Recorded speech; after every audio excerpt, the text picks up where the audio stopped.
drunken police officer who assaulted colleagues in booze-fueled rage avoids jail.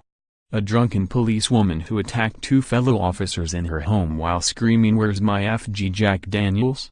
and assaulted her boyfriend before making false abuse claims against him has avoided jail.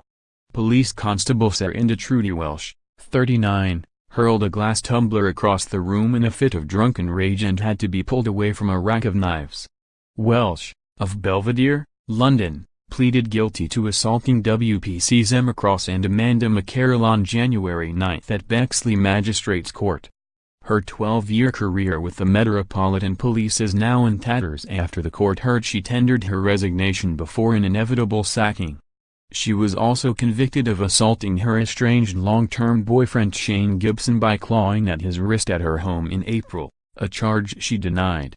Welsh also pleaded guilty to communicating false information to the police on June 5, after claiming Mr. Gibson had punched her in the head. Welsh was sentenced to a 12-month community order, which includes a 60-day alcohol treatment requirement and a 15-day rehabilitation requirement.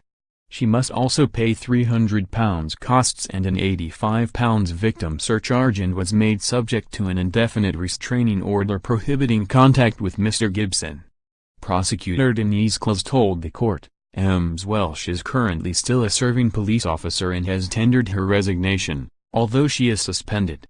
She had been off work for a period of time because of problems she was having. She had been in rehab and was released the day before the first assaults. Police officers visited her to carry out a welfare check and when they arrived they found she had been drinking. She threw a glass tumbler that smashed against a wall and PC McCarroll says, she was shouting and swearing. She reached for a knife rack and one of the officers pulled her back, fearing she would cut herself or someone else. She swung a baking tray in the direction of the officer that did not hit the officer. They attempted to put pajama bottoms on Welsh before taking her to the police station, but she resisted. She kicked PC Cross, causing minor tenderness to her left shin. Police were at the address again 3 months later. Ms. Welsh called them, saying her partner hit her in the face. Mr. Gibson answered the door and said she was drunk upstairs and had assaulted him while he was asleep.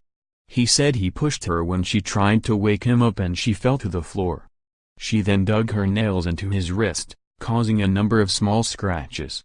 She said she had been punched in the head by Mr. Gibson because she was drunk and had been drinking vodka and whiskey the night before and had been an alcoholic for a long time.